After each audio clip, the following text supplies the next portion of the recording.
AP liquor scam లో జగన్ కు ఉచ్చు బిగుస్తోందా? ఈడీ ఎంట్రీతో తాడేపల్లిలో దడ మొదలైపోయిందా? సోదాల్లో ఈడీ తేల్చిందేంటి? నెక్స్ట్ ఈడీ ఏం చేయబోతోంది? మరోవైపు జగన్ సోదరుడు వైఎస్ అనిల్ రెడ్డికి చెందిన కంపెనీల్లో సిట్ సోదాలు జరపడం ఇప్పుడు సంచలనంగా మారింది.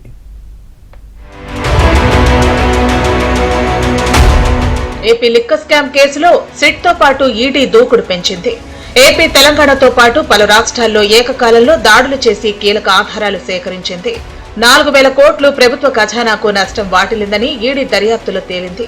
పథకం ప్రకారమే ప్రధాన బ్రాండ్లను తీసివేసి కొత్త బ్రాండ్లను తీసుకొచ్చినట్లు గుర్తించారు. నకిలీ బ్రాండ్లను ప్రోత్సహించి సరఫరాదారుల నుంచి 15 నుంచి 20% కిక్ బ్యాక్ వసూలు చేసినట్లు ఈడీ గుర్తించింది.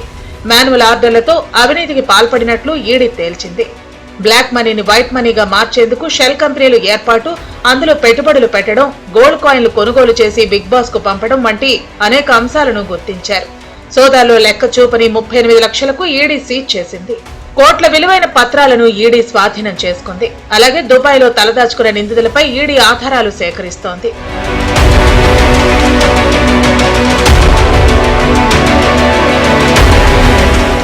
ఏపీ లిక్కర్ స్కామ్ కేసులో మరో కీలక పరిణామం జరిగింది. జగన్ సోదరుడు వైఎస్ అనిల్ రెడ్డికి చెందిన 10 కంపెనీల్లో సిట్ సోదాలు జరిపింది. అనిల్ రెడ్డికి చెందిన కంపెనీల్లోకి మద్యం ముడుపులు వెళ్లాయని సిట్ ఆధారాలు లభించాయి. దీంతో హైదరాబాద్, చెన్నైలోని అనిల్ రెడ్డికి చెందిన కంపెనీల్లో తనిఖీలు చేస్తున్నారు సిట్ అధికారులు. మద్యం ముడుపులు చెన్నై నుంచి విదేశాల్లోని షెల్ కంపెనీలకు వెళ్లాయని సిట్ భావిస్తోంది. తాడేపల్లి ప్యాలెస్ కేంద్రంగానే మొత్తం మద్యం కుంభకోణం నడిచినట్లు నిర్ధారించారు. ఇక ఈ కుంభకోణానికి సంబంధించి అన్ని ఆరా తీశాకే ఈడీ రంగంలోకి దిగినట్టు తెలుస్తోంది. 10 రోజుల నుంచి ఢిల్లీలో ఐటీ అధికారులతో ఈడీ అధికారులు చర్చలు జరిపారు. ఆ తర్వాత విజయవాడ వచ్చారు. సిట్ చీఫ్ రాజశేఖర్ బాబుతో మాట్లాడారు. చార్జ్షీట్లోని అంశాలు, ఇతర వివరాలను సేకరించారు. ఈ సమాచారం అంతా సేకరించిన తర్వాతే సోదాలు చేశారు.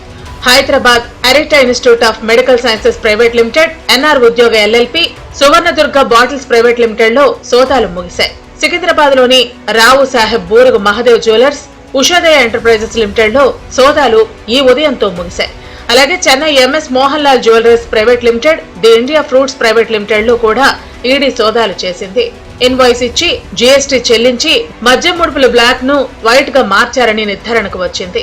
హైదరాబాద్ మహాదేవ్ జ్యువెలరీస్, చెన్నైలోని బంగారం షాపుల నుంచి కీలక డేటాను స్వాధీనం చేసుకుంది.